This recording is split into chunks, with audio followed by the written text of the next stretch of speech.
त्यानंतर इयत्ता तिसरी शाळा रांजणगावदेवी. आपल्या समोर विषय मांडतोय माझा आवडता मित्र.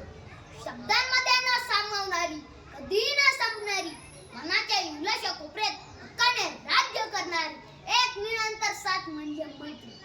तिला यात्ता नसते, तिला तुकडी नसते, जिला वर्गही नसतो, तिला जात नसते, तिला पात नसते, जिला धर्मही नसतो, तिला हार नसते, तिला जीत नसते, तिला व्यवहारही नसतो, तरी तिला रूप नसते, तिला रंग नसतो, तरी ती सुंदर असते. अशी सुंदर आणि खरी मैत्री आहे माझी आणि रामेश्वरची. माझा सर्वात आवडता आणि जिवलग मित्र आहे रामेश्वर. रक्ताच्या नात्यापेक्षा जवळचा वाटतो मला. रामेश्वर सोबतीला असला की मी माझे सर्व सुखदुःख विसरून जातो. तो माझा दोस्त, यार, भाऊ, मार्गदर्शक आणि गुरु सुद्धा आहे. आमची मैत्री आता पहिलीपासून आहे. आज आमच्या मैत्रीला 3 वर्ष पूर्ण आली. या 3 वर्षात मी आणि रामेश्वर अगदी घनिष्ठ मित्र बनलो. मैत्री म्हणजे एक झाड वळणावर वाढणारं. मैत्री म्हणजे एक झाड वळणावर वाढणारं. आपली सावली होण्यासाठी उन्हा सोबत लढणारं. आपली सावली होण्यासाठी उन्हा सोबत लढणारं. अगदी असाच आहे रामेश्वर. रामेश्वर अतिशय प्रेमळ आणि मदत करण्यासाठी तत्पर असतात. तो समजूतदार तर आहे, सोबतच मनमिळाऊ सुद्धा आहे. त्याच्या स्वभाव वैशिष्ट्यामुळे तो मला पहिल्या दिवसापासून आवडतो. म्हणतात ना, मैत्री कधीच खास लोकांशी होत नाही, ज्याच्याशी होते तोच आयुष्यात खास होऊन जातो. जसे की रामेश्वर मला माझ्या सुखदुःखात साथ देतो. संकटाच्या काळात सर्वांची मदत करतो. परीक्षेच्या काळात एकमेकांचे मार्गदर्शन घेऊनच अभ्यास करतो. तो मला कधीही एकटा सोडत नाही. रामेश्वर मला माझ्या प्रत्येक कामात मदत करतो. रामेश्वर नेहमी मला माझ्या चुका दाखवून देतो. त्याचा समंजसपणा मला आश्चर्यचकित करतो.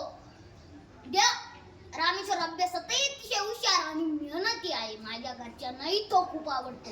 देव ज्यांना रक्ताच्या नात्यात जोडायला विसरतो त्यांना मित्र म्हणून पाठवतो. अगदी असाच आहे रामेश्वर. ज्या गोष्टी मी माझ्या आई वडिलांना, भाऊ बहिणींना सांगू शकत नाही त्या गोष्टी मी रामेश्वरला सांगतो. रामेश्वर नेहमी माझ्या समस्यावर उपाय शोधून काढतो. माणसाला चांगले मित्र असणे हे त्याचे फार मोठे भाग्य असते. मलाही रामेश्वर सारखा मित्र भेटला खरंच भाग्याची बाब आहे. मैत्री म्हणजे काय म्हणाल तर नुसतं नाव, आणि मानलं तर अख्खं जीवाला जीव देणारं गाव. अगदी असाच आहे रामेश्वर. रामेश्वर जीवा भावाचा. आमची मैत्री दिवसेंदिवस दृढ होत चालली आहे. आपली भावंडे आपल्या रक्ताच्या नात्यातली असतात, पण जीवाला जीव देणारा मित्र असतो तसा आपला कोणीच नसतो, पण आपल्यासाठी सर्वस्व. मित्र असा असावा सुखदुःख जाणणारा, मित्राची वेदना काढणारा, संकटातही साथ देणारा. मित्र असा असावा गरिबीतही कुठल्यासारखा सुद्धा मला साथ देणारा. मैत्रीचे नाते लोपत हातात हात देणारा, मी साथ देणारा, करण्यासारखा दुर्योधनाच्या पाठी राहणारा मित्र असा असा. मित्राने नेहमीच मित्राचा आदर केला पाहिजे. मित्राला मान सन्मान दिला पाहिजे. मीपणा कधी न असणारा, गर्वाने कधी राहणारा, स्वार्थीपणाने कधी न वागणारा असा माझा सर्वात आवडता मित्र रामेश्वर आहे. ईर्ष्या नाही, द्वेष नाही, नाही चढाओढ, असे प्रेम मनमोकळा स्वभाव अनामीपण, हेवा नाही, दावा नाही, नाही परकेपणा, समजुतीचे 4 बोल नात्यात आणतात आपलेपणा. डाव नाही, वार नाही, नाही टांगत ती तलवार, 2 शरीर एक जीव, कुणाची जीत आणि कुणाच्या. तुझा नाही, माझा नाही, तुम्ही वेगळा नसतं.